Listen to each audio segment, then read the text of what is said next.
The New York Knicks, they picked up win number 49 of the season on Friday night as they bounced the Nets at the Garden, 101-96. One more game to go in the regular season for the playoff-bound Knickerbockers. So let's discuss where they stand before Sunday's finale. We're going to do it with the great Knicks beat writer for the New York Post, Stefan Bondy, who joins me now. Steph, long time no see. You were close to the finish line of the regular season. How are you feeling? I'm good, man. It's been a long season, but very promising. And I mean, what else can you say about Jalen Brunson? I mean, he does it every single time. He raises the bar every time, and I think that's been the story of this season is Jalen Brunson. I like that. Jalen Brunson and Jalen Brunson raising the bar. Definitely right about that. Now, Steph, the Knicks, they showed their comeback ability, which might also be a story of the season for them last night after getting down to Brooklyn, where they scored only 14 points in the first quarter. What did you make of the team's play this past week, where we saw the Knicks go 4-0 with 3 road victories?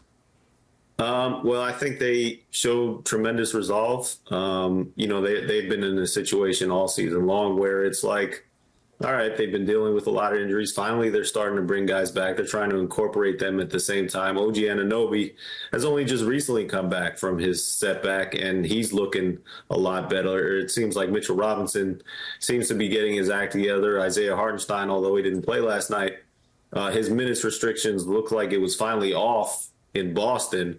So I think what I make of this team now is that they're peaking at the right time. I don't think they're quite as good as what they were in January when they also had Julius Randle. But this has been the second best stretch of the season for them.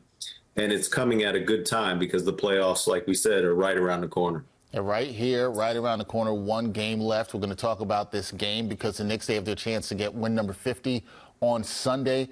Does this team care about reaching the 50-win mark, Steph? And if they do, what does it mean to this franchise that appears to be, at least for now, on an upward trajectory?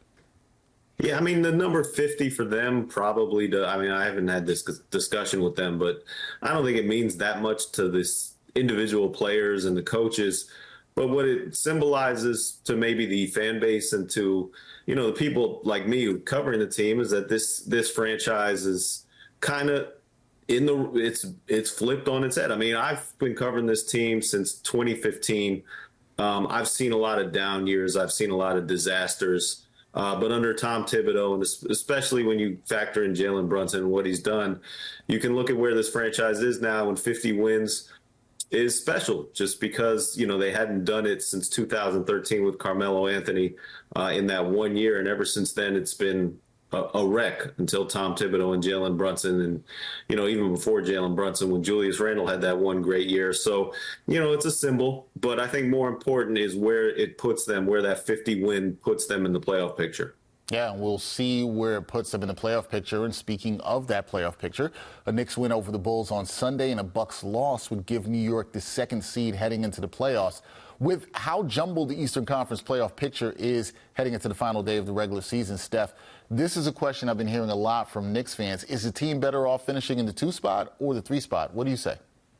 2, just because, first of all, you have home court advantage until the conference finals, and then you avoid Boston until the conference finals. Because, at this point, it's too hard to predict who you're going to get in the first round. I think if I'm the Knicks, and they won't say this out loud, but if I'm the Knicks, I want to avoid Miami. I want to avoid Philadelphia in the first round.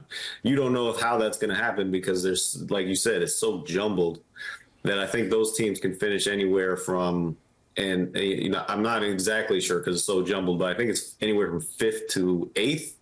I'm talking about Miami and Philadelphia. So you don't know how that's going to end up.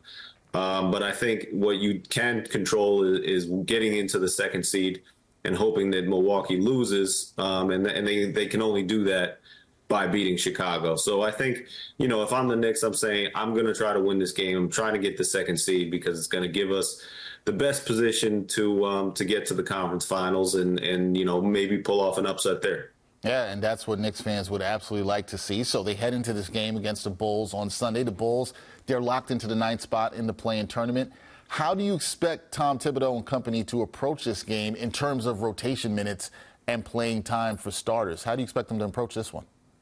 I think they're playing to win. Now the Bulls are a different story, and we'll see how it all unfolds with, hey, the Knicks might get off to such a big lead that Tom Thibodeau might actually sit his play. But, what's funny is in Boston, they were up, I think, 31 points or something. And, he's pulled his starters for the fourth quarter, and you could tell he was nervous, man, because the Boston got it back to single digits. And Tom Thibodeau was legitimately ticked off after that game about how they finished it. So it goes back to what he always says, no lead is safe. The guy is traumatized by something that happened in like 2003 with Tracy McGrady scoring 15 points in seconds or something like that. And here's the funny thing about that, him being traumatized by that. Tracy McGrady was on his team. So he was traumatized by something that happened on his own team, and it has kind of left him scarred. And he's like, man, I don't feel comfortable sitting anybody. I don't expect the Knicks to sit anybody at the start of this game. And unless this lead is very, very, very secure, he's going to keep his starters in for as long as possible. Yeah, that's a great point. I forgot about that. That Tracy McGrady was actually on his team. He was a beneficiary of McGrady's comeback performance. Still traumatized by it. And he's like, nope, not going to let this happen to me. Can't let it happen at all. That is Stefan Bondy. He will have you covered for the Knicks regular season finale against the Bulls on Sunday. Steph also hopefully will be doing some more stuff with me for the Knicks postseason on New York Got Game. We'll have more to tell you guys about that later. Steph, enjoy the season finale. It's about to be playoff time, so I know you're about to get into playoff mode, and we will talk soon, my friend. All right, man. Good to talk to you.